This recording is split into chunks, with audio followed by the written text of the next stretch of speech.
بد مذہبوں کی صحبت، توبہ. لاکھ نمازیں پڑھتا ہو، ماتھے پر کیا کیا نشان بنا رکھا ہو، اگر اس کا عقیدہ خطرناک حد تک بگڑا ہوا ہے، بدعقیدہ ہوتا ہی بگڑے ہوئے عقیدے کا نام. کوئی بگاڑ جو ہوتا ہے وہ کفر نہیں ہوتا، کوئی بگاڑ کفر ہوتا ہے عقیدے کا. کچھ ایسے ہوتے ہیں کہ جو صرف اس طرح کے ان کے عقیدے ہوتے ہیں کہ کفر میں وہ پہنچے نہیں ہوتے، تاہم ان کی صحبت بھی ہے تو ایمان کے لیے زہر قاتل، خطرناک ہے. یہ آتا ہو تو بندہ گلی بدل دے. ان سے کوئی علیق سلیق، کوئی تعلقات رکھنے کی شریعت میں اجازت ہے نہیں. کسی صحابی کی توہین تو یہ ضلالت ہے، گمراہی ہے یہ بھی بہت خطرناک کہ کب جا کر یہ کفر میں کود جائے، اس کا بھروسہ کچھ بھی نہیں ہے. صحابی کوئی بھی ہو، ہر صحابی یہ نبی جنتی، اس کی توہین کی کوئی گنجائش، کوئی اعتراض ان پر ہمارا حق بنتا ہی نہیں ہے، ہمارے لیے ہمارا منہ بنتا ہی نہیں ہے، اور کوئی قابل اعتراض ہے بھی نہیں. کیونکہ اللہ پاک نے سب سے وعدہ کر لیا حسنہ کا، بھلائی کا وعدہ کر دیا. اگر بھلائی کا اللہ نے وعدہ کیا تو کیا وہ جنت کے علاوہ کہیں اور ان کو ڈالے گا؟ جنت ہی عطا فرمائے گا. انڈرسٹوڈ ہے. جتنے بھی صحابہ کرام ہیں، کیسے بادشاہ وہ کوئی بھی ہوں، تو سب کے سب معظم ہیں اور سب کا احترام فرض ہے. ان کے بارے میں کوئی ہلکا لفظ، کوئی توہین کا لفظ، کوئی اعتراض، کمزور لفظ بولنا ہے نہ تصور میں لانا ہے.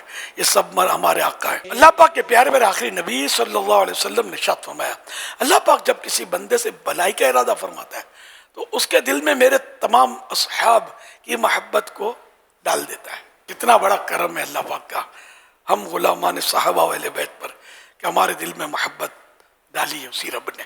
کرم ہے اس کا. انشاءاللہ بھلائی کی منزل سے بھی ہمارا رب ہمیں محروم نہیں فرمائے گا. شارح حدیث امام عبدالرؤف مناوی رحمۃ اللہ علیہ فرماتے ہیں، اس حدیث میں اصحاب سے تمام صحابہ کرام علیہم الرضوان کی محبت مراد ہے.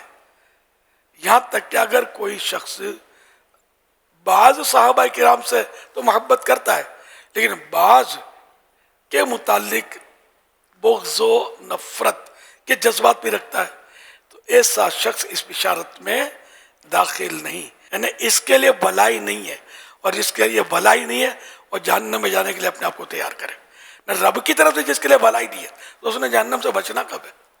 تو بعض فرق کرنا نہیں ہے.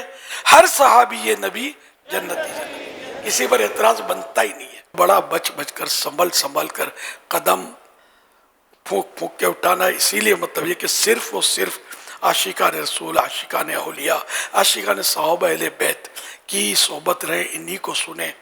یہ بد مذہبوں کے، بدعقیدہ لوگوں کے کلپ بھی مت سنا کریں. ان کی تقریریں نہیں سننی، ان کی تحریریں نہیں دیکھنی. اپنوں کے پاس ہی رہنا ہے، اپنوں کو سننا ہے.